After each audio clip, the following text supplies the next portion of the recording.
자, 그럼 사건 전문가들과 함께 내용 좀 더 깊숙이 살펴보도록 하겠습니다. 안녕하십니까? 안녕하십니까? 어서 오세요.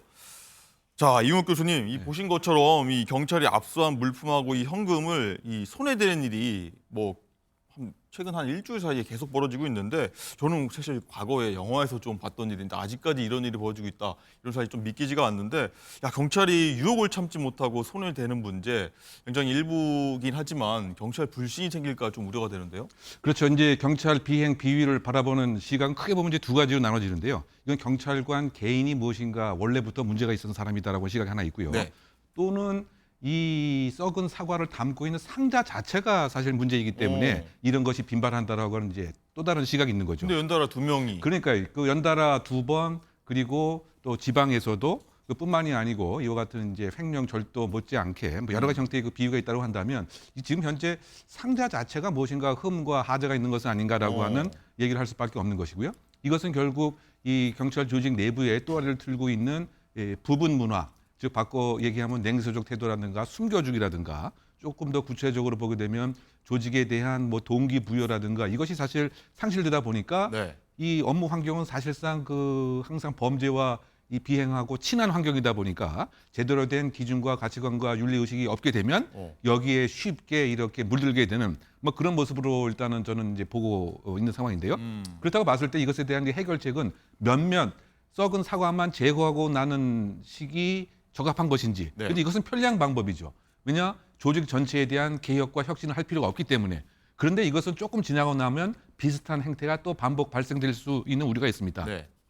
그래서 저는 이 정부 차원에서의 조직의 대대적인 혁신과 개혁이 지금 필요한 시점이 아닌가 생각이 되고, 왜냐하면 사실상 가장 이 사회의 최후의 보루가 될 경찰이 사실상 도둑을 잡아라고 했더니 도둑 자체가 돼버린 도둑이 됐어요. 도둑이 됐다고 한다면 이른바 그 사회적 신뢰, 사회적 자본이 크게 손상된 것인 뭐 이런 아주 저는 위험한 그 상황이고, 더 나아가서는 사법 전체에 대한 신뢰뿐만이 아니고 정부 정책에 대한 수능을 확보하지 못한 이런 문제까지 발생할 수 있기 때문에, 물론 지금 그 경찰청과 서울경찰청에서 이런 압수물 처리에 대한 시스템에 대한 전수조사도 필요한데 전수조사는 혹시 더 나와서 더 나올 어떻게 가능성도 우려가 배제할 됩니다. 수는 없죠. 왜냐하면 이번 그 사례도 네. 사실상 이제 그 강남서에서 그 3억 원에 대한 압수수색물에 대한 횡령을 했다고 하는 사실을 용산경찰서 직원이 사실 접하고 나서 뉴스를 접하고 나서 내 사건도 혹시 발각될 우려가 있다고 생각해서 이미 2년 전에 이렇게 횡령했던 그 내용을 종이로 채워 넣는 과정에서 발각이 됐거든요. 그렇다고 본다면 이런 것이 전국 그 250개 경찰서 안에 더 있을 가능성도 배제할 수는 없지 않겠는가. 그래서 일단 그 압수물에 대한 전반적인 시스템에 대한 체크를 하고, 그다음에 조직 전반적인 문화에 대한 개선, 리더십에 대한 새로운 방향에 대한 설정, 네. 시급하지 않나 생각해 봅니다. 경찰 쪽에 몸담고 계신 분 입장에서 위기의식 인자하고 좀 진단까지 많이 해주셨고요. 좀 그렇게 되길 바라겠습니다.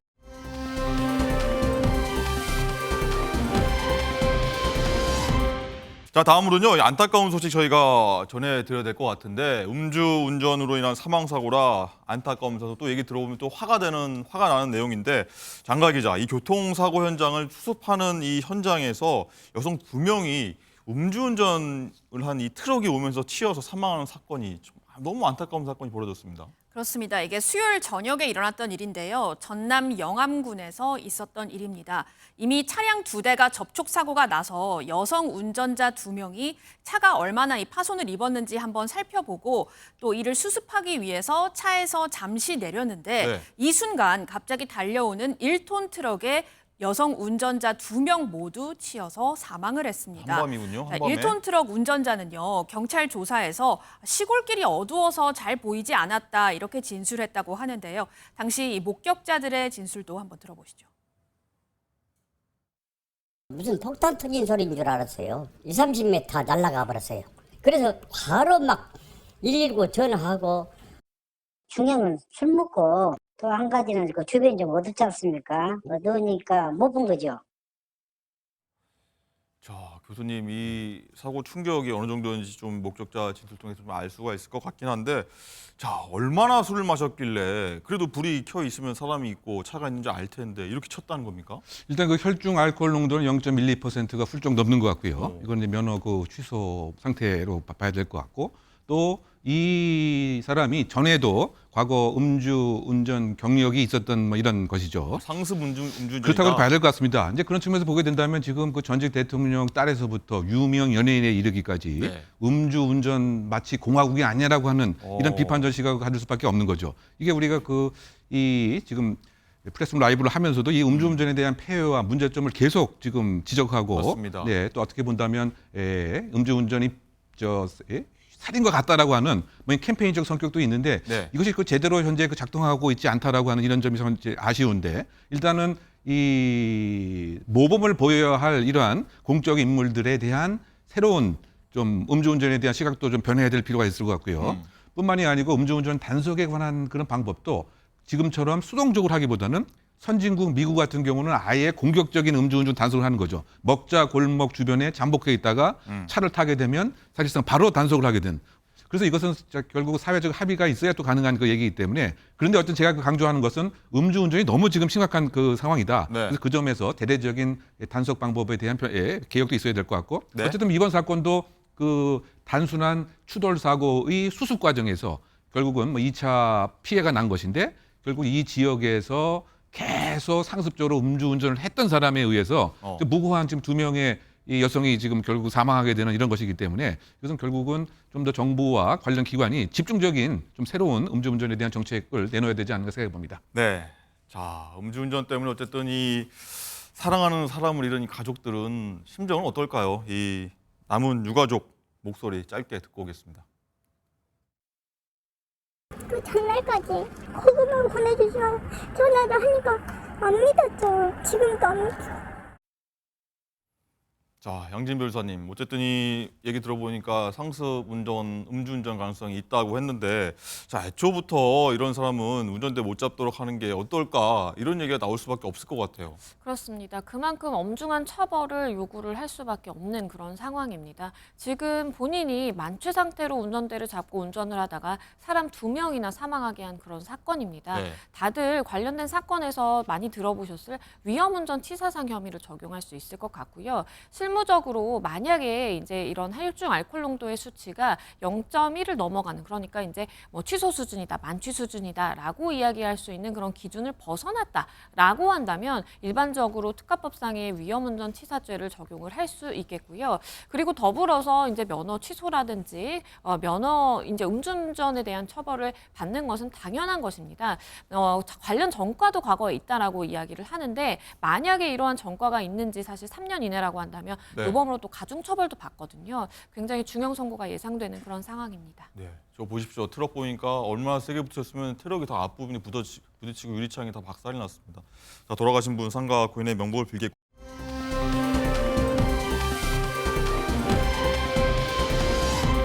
이 작년에 벌어진 충격적인 사건 제가 말씀드리면 기억하실 텐데, 아내를요 이 바다에 떠밀어서 빠뜨리고 또 돌을 던져서 살해한 그 비정한 남편 얘기 저희도 오랜만에 전해드리게 되는데, 작년 이 남편 모습부터 보고 사건 자세히 살펴보도록 하겠습니다. 사전에 범행을 계획했습니까? 왜 거짓 신고했습니까? 아내를 살릴 수도 있었는데 왜 그렇게까지 했습니까? 숨진 아내에게 하고 싶은 말 없으세요? 아내에게 한 말씀 하실 말씀 없으세요? 볼까지 더 주려 하시나요? 아내를 살리는 생각 못 드셨어요? 네, 이 본인이 외도 사실이 밝혀지자 이런 끔찍한 범행을 저질렀다는 건데, 장가 기자, 이 잘못했으면 잘못을 인정을 하고 뉘우쳐야 되는데 오히려 이 더 큰 잘못으로 이 아내한테 이거를 덮어 씌웠다. 이거밖에 말이 안 돼요. 그렇습니다. 이게 작년 7월에 사건이 일어났었는데, 인천 잠진도 앞바다에서 이 30대 남편이 아내를 말씀하셨듯이 바다에 밀어버립니다. 자, 이후 아내가 바다에서 육지로 빠져나오려고 하자 남편이 오히려 바다에 뛰어들어서 아내를 바다 쪽으로 계속 끌었고요. 네. 그리고 나서 저항하는 아내의 머리를 향해서 이 무거운 돌을 여러 차례 던져서 아내를 사망하게 한 그런 사건이었습니다. 이 남편과 아내는 자녀도 있고 3년간 결혼 생활을 이어왔지만 남편이 외도를 저지른 사실이 발각되는 등 불화를 계속 겪고 있었다고 해요. 자, 남편은 신고 당시 해경에 저 아내하고 낚시하러 왔는데 제가 잠깐 차에 짐 가지러 간 사이에 아내가 바다에 휩쓸려 갔어요라고 신고를 했어요. 그런데 현장에 CCTV가 있었거든요. 혜경이 CCTV를 한번 찾아보니까 이 남편이 아내를 밀어버리는 모습이 고스란히 찍혀 있었던 겁니다. 자, 또 아내 머리에는 돌에 맞아서 이 멍자국, 혈흔이 상당했고요. 자, 경찰이 이렇게 증거를 제시하니까 남편이 그제서야 사실은 아내와 불화가 지속돼서 더는 살기 힘들어서 이런 일을 저질렀습니다. 그제서야 언급을 했다고 합니다. 네. 자, 이 교수님 너무 잔인하고 좀 끔찍한데 이 굉장히 주도 면밀하게 계획을 한 것 같아요. 그리고 우리나라 그 사회에서 이제 1년에 한 1000건 정도 그 살인 사건이 나는데요. 네. 그 사실상은 아는 사람 사이인데 그런 경우에 표현적 동기로 그러니까 바꾸게 하면 욱하는 마음에 순간적으로 감정적으로 이렇게 우발적으로 하는 것이 사실 대부분 반 이상입니다. 네. 근데 이번 그 사건 같은 경우는 가장 가까웠던 또 이 상태에서도 사실은 이제 부부 관계가 계속 있었던 것 아닙니까? 네. 그럼에도 불구하고 이렇게 끔찍한 그 비인간적인 행위를 했을 뿐만이 아니고 이거 자체를 제가 아까 얘기했던 표현적 동기가 아니고 아예 계획적 동기로 시작을 하고 접근을 했다고 하는 사실이 상당히 저는 충격적이라고 생각이 되는데요. 심지어 CCTV가 없는 곳에서 범행을 착수했을 뿐만이 아니고 바다라고 하는 점을 이용해서 이 정보를 이용해서 언제 이 물이 많이 들어오는지 물이 나가는지 심지어 범행 직전에도 휴대폰을 검색을 해서 물때에 대한 높이까지 예. 측정을 해서 지금 우리 장가희 기자가 잘 설명한 그러한 끔찍한 행위를 시도했다고 하는 점에서는 정말 천인공노할 범죄다. 근데 그뿐만이 아니고 범행을 종료하고 나서 네. 이른바 그 기망 정보, 허위 정보를 제공한 거죠. 즉 마치 자신이 일정한 이 해양 사고 때문에 계속 찾으려고 했다고 하는 증거를 남기기 위해서 카톡에도 보내서 계속 찾는 행위도 하고 또 전화까지 걸어서 내가 계속 이 부인을 찾고 있었다라고 하는 흔적을 남기려고 하는 이런 시도까지 했다라고 하는 점에서는 아예 그 처음부터 철저하게 꼭 살해하고 말아야 되겠다라고 하는 뭐 이런 지금 생각이 있었기 때문에 사실 인명 경시적 범죄뿐만이 아니고 상당히 중형을 면치 못할 수밖에 없는 그런 살인 사건이 아니었던가 해석합니다. 그러나 CCTV는 다 지켜보고 있었다는 내용인데 굉장히 피해자인 아내는 이 빠진 것도 무서웠는데 돌까지 남편이 던져서 2차로 계속 가야 했던 부분 얼마나 두려웠을지 상상도 안 되는데 자, 임진 변호사님 어쨌든 이 범행의 잔혹성을 좀 고려해서인지 최종 판결에서는 1심보다 형량이 좀 늘게 나왔습니다. 맞습니다. 1심에서는 이 A씨에게 징역 23년이 선고가 됐었어요. 그런데 이 A씨가 형량이 너무 과중하다, 부당하다라고 하면서 항소를 했거든요. 그런데 항소심에서는 오히려 형량이 더 늘어난 겁니다. 항소심 재판부는요. 늦은 밤에 아무도 없는 바닷가에서 믿고 있던 남편으로부터 이 잔혹하게 살해당한 피해자가 느꼈을 공포심과 고통을 가늠하기 힘들다. 그리고 또 합의가 되지 않은 점을 고려를 했다라면서 형량을 28년으로 늘렸고요. 네. 대법원에 가서도 범행 동기라든지 수단 그리고 양형의 요소들을 참작을 해봤지만 상고 이유에서 주장하는 바가 이유가 없다라고 하면서 상고 기각 결정을 내려서 결국에는 이 남성 징역 28년형 선고가 확정이 됐습니다. 네. 자, 이 사람 사실 남편이란 말도 제가 쓰기도 좀 아까웠는데 28년형 제값 치르고 나오길 바라겠습니다. 자, 사건을 여기서 마무리하겠습니다. 고맙습니다.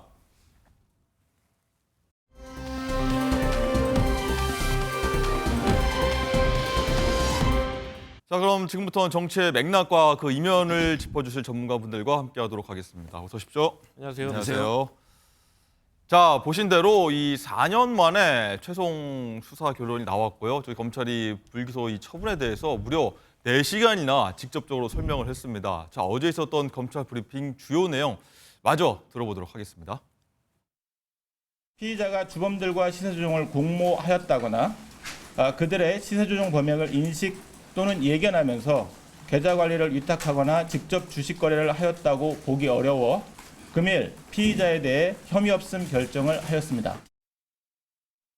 자, 서정욱 변호사님, 검찰이 어제 이 오전 10시부터 브리핑 시작해갖고 이 점심도 거르고 오후 2시까지 4시간이나 이렇게 직접 브리핑 설명을 했는데 자, 수사 발표에 대해서 이렇게까지 오래 설명하는 브리핑하는 시간 가졌던 적이 있습니까? 뭐 제 기억에는 이제 거의 없는 것 같아요. 지금 그 불기소 이유서는 이제 그 11장이거든요. 네. 이걸 이제 4시간에 걸쳐서 상세하게 설명을 했는데 11장을 4시간 동안이나. 아마 이제 그거는 그만큼 이제 그 국민적 관심이 크고 오랫동안 이제 그 4년 이상 그런 거잖아요. 네. 그러다 보니까 이제 그 좀 상세하게 브리핑을 해서 좀 국민들이 납득할 수 있도록 뭐 저는 증거 관계나 이 이유를 설명했다 이렇게 봅니다. 네. 어쨌든 검찰이 발표한 내용 좀 보면은 이 김 여사가 이 주범들과 직접 연락한 증거나 정황이 없고 이 주가 조작 일당들이 김 여사는 아는 게 없다. 그냥 원오브댐이다. 뭐 여러 사람 중에 하나다 이런 얘기인데 이렇게 진술하는 게 보면은 이 불기소 처분의 판단 근거다. 이렇게 얘기했습니다. 어떻게 좀 풀이할 수 있습니까? 결국 이제 그 요약하면 한 3가지 정도로 요약할 수 있는데요. 가장 중요한 거는 이제 그 이번에 방조로 항소심에 바뀐 그 손모 씨 있잖아요. 네. 이분은 이제 그 주식을 거래하는 그 시점에 주포들하고 이제 그 연락하고 이런 게 있잖아요. 근데 김건희 여사는 정권사 직원하고 그거는 이제 그 통화를 해야 되니까 그 외에 이제 그 주포들하고 전혀 이제 그 매매에 대해서 연락하거나 모의한 이런 게 없다는 거죠. 그리고 이제 그 또 손모 씨는 전업 투자로 70억 대출 받아서 하고요. 그리고 이제 나중에 이게 실패한 주가 조작이거든요. 네. 그래서 이제 그 협박까지 해요.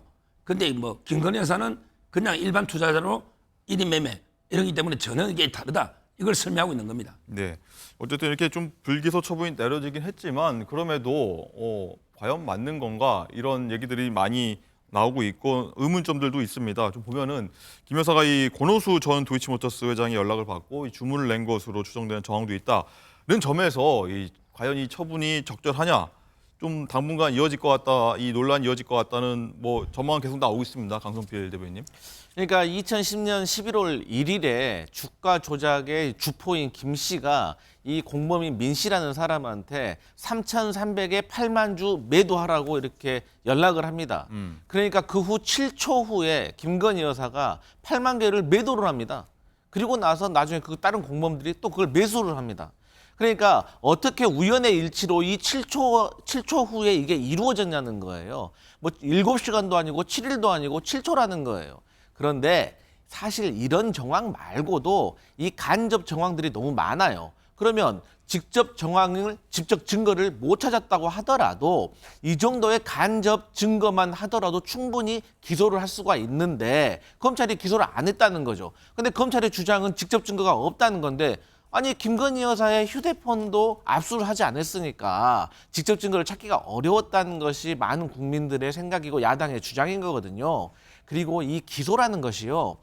명백하게 이 사람은 잘못이 없는 것 같다라고 하면 기소하면 안 되죠. 하지만 주장이 엇갈리면 기소를 해서 재판정에 가서 재판장 앞에서 소명을 해서 그것을 유죄인지 무죄인지 가려내는 것이 일반적인 상식이잖아요. 일반적인 국민들은 조금의 기소 혐의가 있다고 하더라도 기소를 하는데 이것은 김건희 여사이기 때문에 기소를 안 했던 거 아니냐라는 야당의 비난이 있는 겁니다. 네. 근데 그 핸드폰 이야기를 했는데요. 이거는 문재인 정권 때 검찰이요. 어떻게든지 기소하려고 탈탈 털었고요. 아마 이제 여러 영장이 법원에서 제동이 걸릴 때요. 법원이 무조건 이게 영장을 내주는 게 아니고 뭔가 구체적인 범죄 혐의가 있어야지. 네. 핸드폰이든 뭐든 게 압수이 나는데 뭐 제가 알기로 한번 확인해 보십시오. 지금 보도에 보면 검찰이 탈탈 터는데 법원이 그 영장을 안 해줬다. 이러기 때문에 저는 뭐 핸드폰도 검찰은 청구했을 가능성이 있고요. 그리고 그게 안 했다면 문재인 정부 때 검찰이 그때 왜 안 했습니까? 몇 년 동안? 그때 이성윤, 이정수 검사장 그쪽에 책임물이 되는 거죠.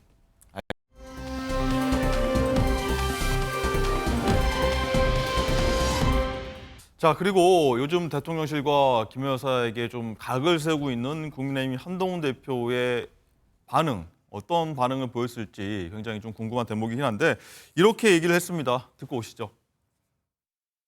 국민이 납득할 만한 결정이라고 생각하시는지. 외부에서 수사 기록을 다 알 수 없으니 뭐라고 판단하기는 어렵습니다만 오늘 검찰의 설명이 국민이 납득하실 수 있을 정도인지 지켜볼 필요가 있다라고 생각합니다.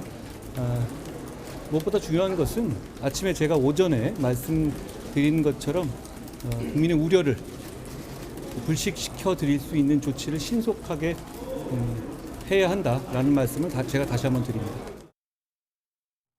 네, 한동 대표가 어제 오전에 한 번, 오후에 이렇게 한 번 더 얘기를 또 비슷한 얘기를 한 건데, 자, 서 변호사님, 일단 과거에 한 대표 말을 빌자면은 이번 수사 결과 불기소 처분이 국민 눈높이에 맞는 수사 결과는 아닌 것 같다, 이런 뉘앙스로 좀 비춰지거든요. 어떻게 들으셨습니까?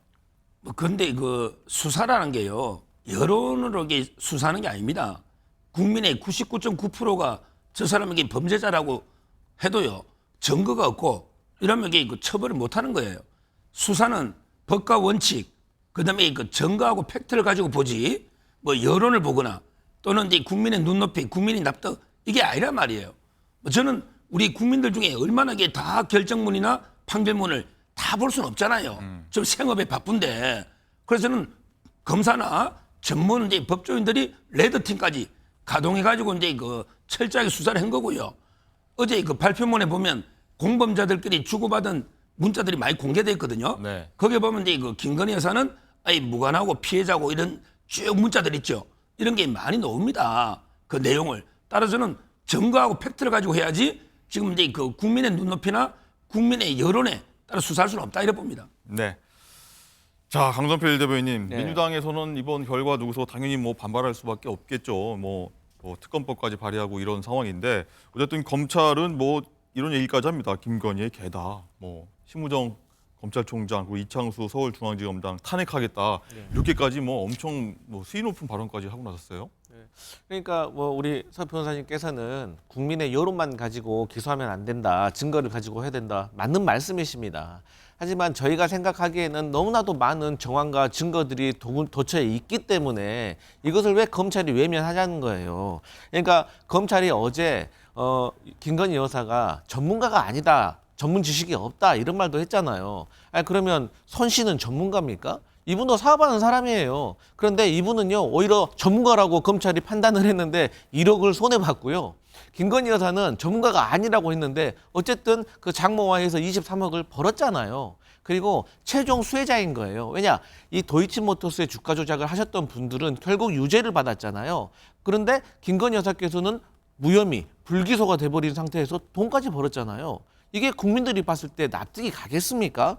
그리고 레드팀을 검찰에서 운영했다고 하는데 같이 일하는 동료 검사들끼리 4시간 동안 만나가지고 수사 기록이나 제대로 봤을까요? 그렇기 때문에 국민들이 느끼기에는 우리의 상식과 너무 다르다. 우리는 김건희 여사를 처벌하라는 게 아닙니다. 김건희 여사도 절차에 맞게 혐의가 있으면 조사받고 문제가 있으면 기소해서 재판받으라는 거지 처벌하라는 게 아닙니다. 이 점을 좀 알았으면 좋겠습니다. 네, 어쨌든 서 변호사님의 검찰 쪽의 어떤 쭉 설명, 그리고 민주당에서 제기하는 어떤 의혹들도 저희가 같이 한번 듣고 있는데, 자, 조금 전에 한동훈 대표 얘기를 들었는데 이거 말고도 좀 독한 발언들을 많이 쏟아냈습니다. 어제 재보선거 텃밭에서 2곳의 승리를 이끈 다음에 첫째, 둘째, 셋째 하면서 조목조목 하나씩 김 여사 3대 해법을 요구했는데 그 목소리도 마저 듣도록 하겠습니다.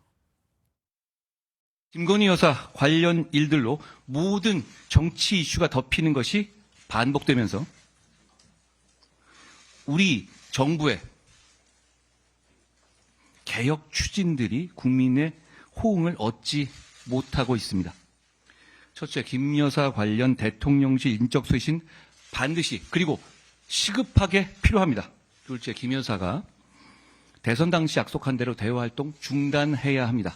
셋째, 나아가 제기되는 의혹들에 대해서 솔직하게 설명드리고 의혹을 규명하기 위한 필요한 절차가 있다면 적극적으로 협조해야 합니다. 네, 어제 오전에 이게 나와서 저희가 목소리 나오자마자 저희가 짧게 한번 소개해드리고 한번 분석해 본 바가 있는데, 자, 서 변호사님, 지금 자막이 나오는 대로입니다. 대통령실 인적 쇄신, 대외활동 중단, 의혹 규명 협조, 김 여사에 대해서 이렇게 한동훈 대표 얘기했는데, 다음 주 초에 또 윤 대통령과 독대 있지 않습니까? 앞두고 굉장히 초강수를 던지는 그렇단 분위기예요. 저는 이제 조금 동의하기가 어려운 부분이 있어요. 네. 왜냐하면 이제 그 대외활동 중단이 어디까지인지를 모르겠어요. 예를 들어 이제 김정숙 여사처럼 타지 말에 단독으로 영부 외교 이런 거는 중단해야 된다 봐요. 근데 그게 아니고 이제 그 국제 행사에 부부 동반 이런 거는 이제 안 나갈 수가 없잖아요. 그 나라도 부부가 정상 외교할 거 아닙니까? 따라서 이제 그 전면 중단 이거는 말이 안 될 거고요. 좀 이제 그 단독이나 이런 쪽이 좀 잦아야 된다. 예. 이런 데 정도로 저는 받아들이고, 그다음에 그 라인 자꾸 정리하라는데 제가 알기로 이게 거의 대통령 라인하고 이게 김건희 여사 라인을 어떻게 구별합니까? 예를 들어 이제 그 강릉의 대통령 40년 지기의 아들 있잖아, 삼촌이라고 부른다는 황모 씨 있잖아요. 네. 그분도 이게 대통령 라인이지 왜 김건희 여사 라인으로 바뀌어버립니까? 김건희 여사하고 안 지는 얼마 안 됐고 대통령 40년 지기의 아들이거든요. 따라서 저는 그분이 왜 김건희 여사 라인으로 분류되는지 이해를 못하겠어요. 뭐 일단 뭐 대통령실 뭐 이런 거 비서관 있잖아요. 행정관 다 부인하고 7명. 있는 상황이죠. 예. 하나하나 보면 이게 다 대통령이 전부 능력 예산 뽑은 거거든요. 따라서는 대통령 라인밖에 없지 않나. 어떻게 김 여사 라인과 구별되는가 이런 게 의문이 들고요. 마지막으로 이제 뭐 진상규명에 협조라는 게 특검은 아니래요. 특검은 찬성하지는 않을 겁니다. 아마 특검은 아닌데 과연 이게 규명에 협조하라는 게 어떤 의미인지. 예를 들어 이제 뭐 김대남 씨나 명태균 씨 자료들을 이게 먼저 이제 선제적으로 좀 정리해서 발표하는 이런 의미인데 네. 뭐 그거는 이제 뭐 저는 뭐 협조할 수 있는 건 해주는 게 맞죠. 의혹을 이게 제가 보기 큰 중요한 문제는 없거든요. 따라서 이제 뭐 그 정도는 어떻게 서로 협조할 수 있을지 모르겠는데 네. 셋 다 전면적으로 수용하기는 어려울 겁니다.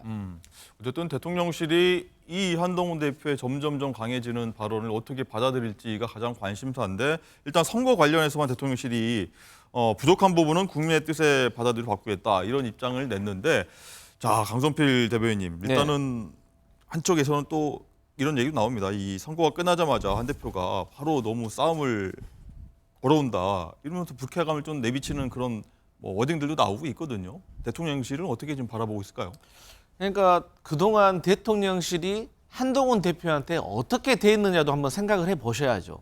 그러니까 한동훈 대표를 패싱하고 만찬도 취소해버리고 또 나중에 한 대표를 빼고 나서 또 만찬을 또 가져버리고 또 뭐 축하한다고 만났는데 여러 명 불러버리고 독대를 요청했는데 독대도 안 해주고 오히려 한동훈 대표가 불쾌하다. 그러면 그동안 해왔던 행동들이 있잖아요. 그렇기 때문에 서로의 의견이 대립했을 때 정치인들은 어떻게 판가름을 갖습니까? 선거의 결과로 판가름을 받는 거예요. 국민들이 손을 들어주는 거예요.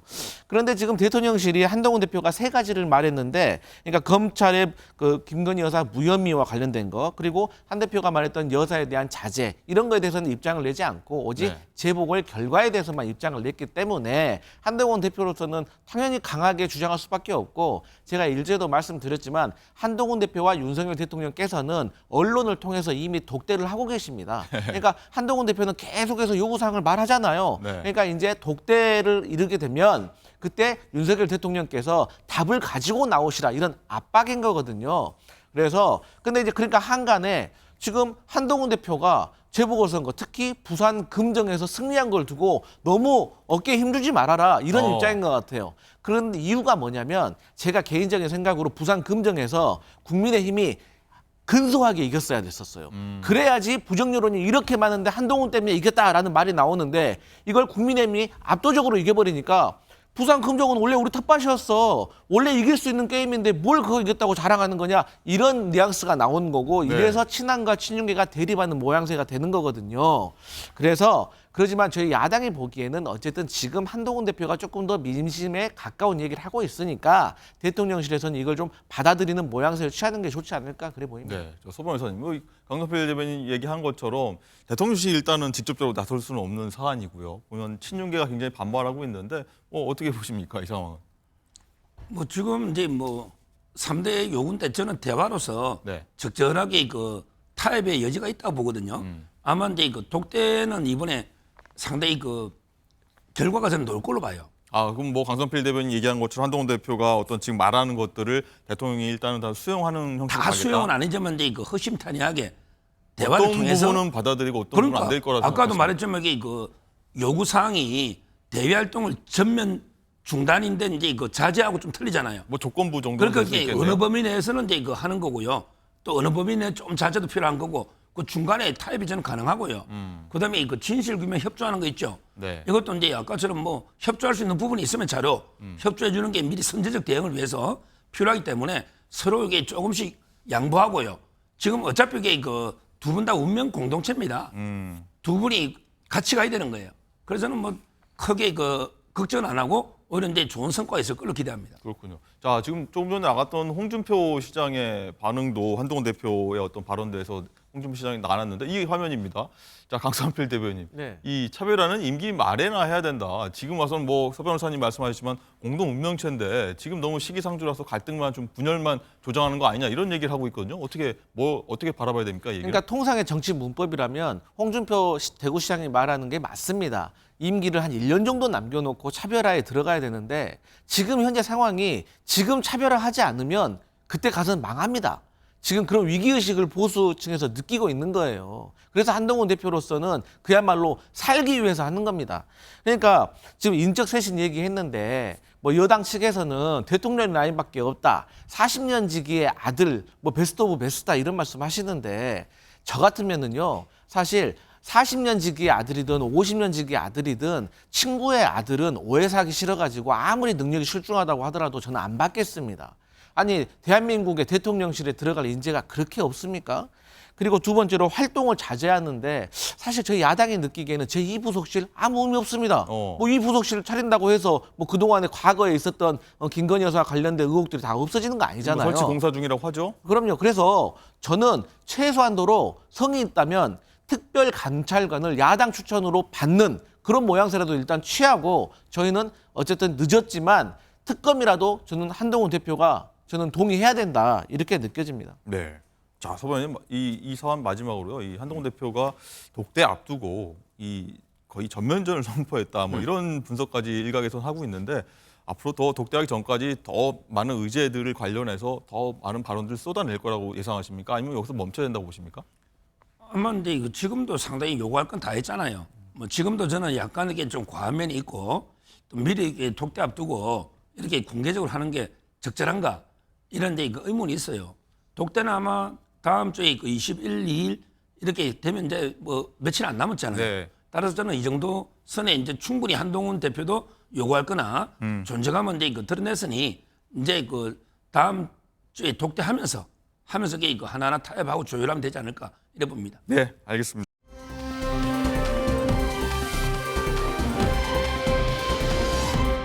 자, 이런 가운데서 이 김건희 여사와의 대화 내용을 공개해서 뭐 전국에 굉장히 좀 파장을 일으켰던 명태균 씨 많이 기억하실 텐데 이 또 말을 바꿨습니다. 자, 문자에 나오는 이 오빠는요. 친오빠다 이렇게라고 얘기를 했는데 자, 이 배경이 뭔지 자, 영상 보고 얘기 이어나가도록 하겠습니다.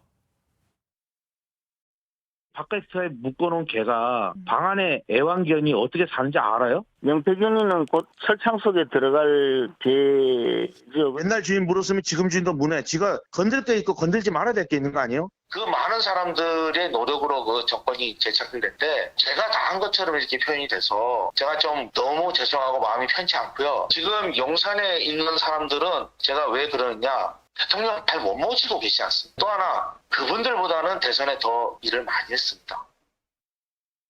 자, 이렇게 명태균 씨가 돌연 또 입장을 바꿨는데 오빠는 친오빠다. 이 오빠 논쟁을 사실 뭐 며칠 동안 저희가 계속 했던 것 같은데 모든 뉴스에서요.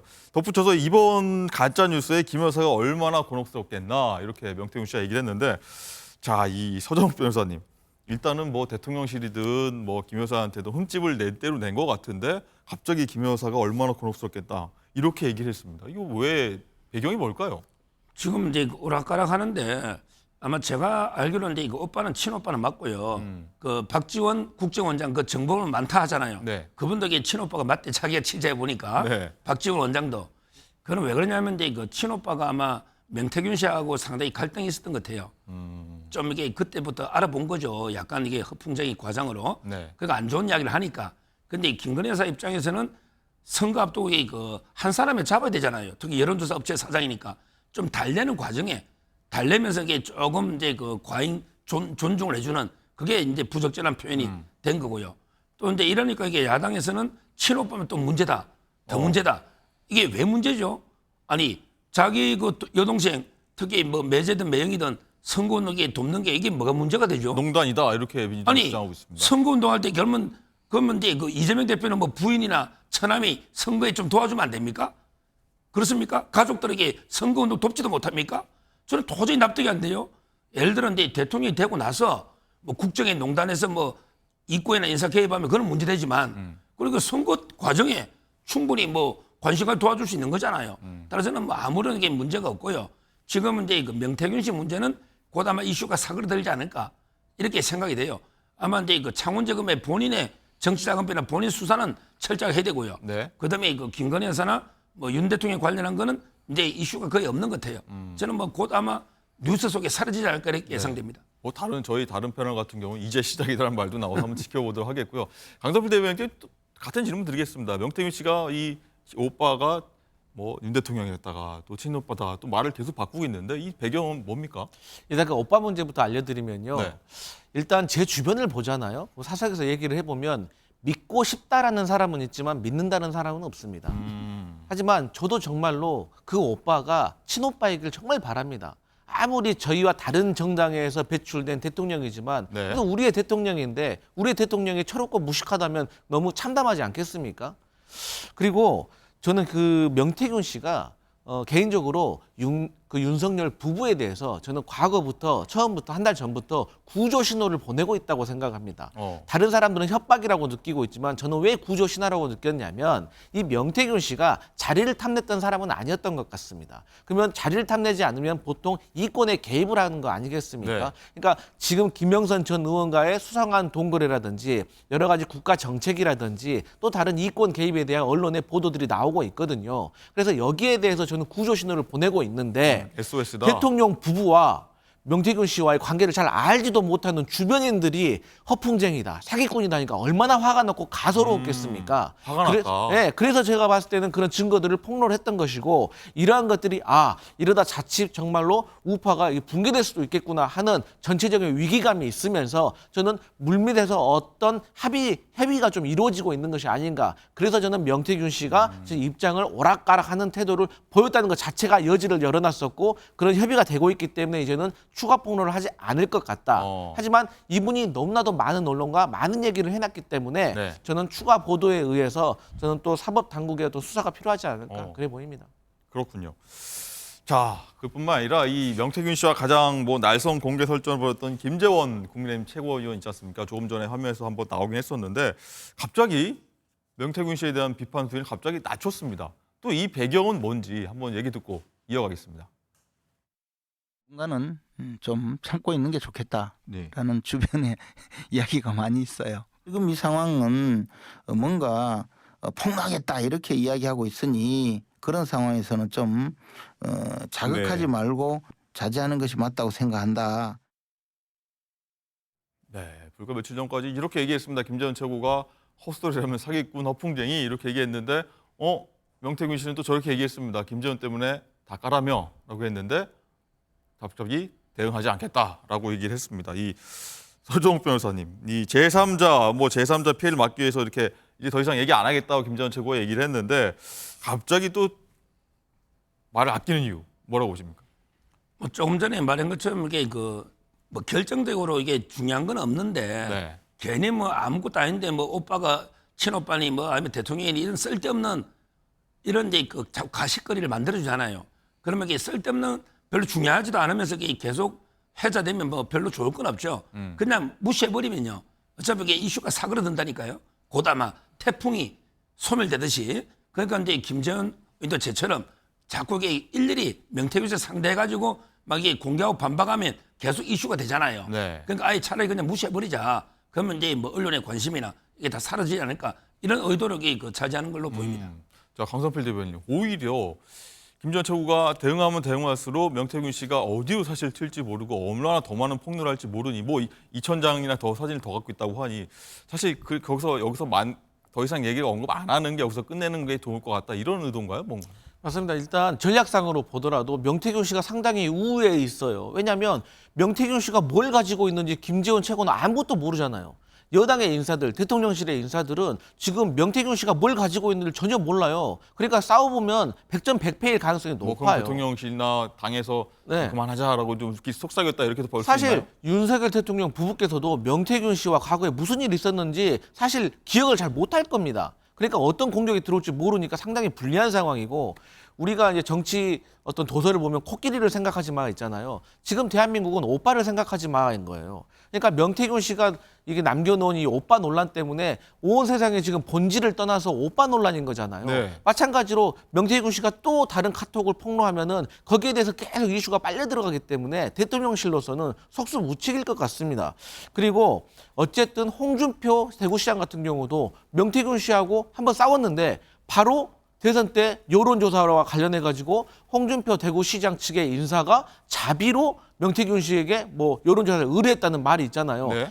제 주변에 보좌관 한 3,000명 되는데요. 자비로 그 여론조사를 주군을 위해서 그 여론조사 해달라고 했다는 사람 제가 본 적이 없거든요. 그러니까 이러한 이슈들이 다 모두에게 불리한 것들이 계속 나오니까 여권에서는 명태균의 입을 닫게 하는 것이 이득이다라고 계산을 한 것 같습니다. 네. 어쨌든 이 서 변호사님 이 국민의힘 쪽에선 이 정치 브로커 명 씨 이런 분들 선거 개입 이제 앞으로 좀 차단하겠다 하면서 명태균 방지법이라는 거를 좀 발의하면서 당론으로 추진하겠다 이렇게 얘기했습니다.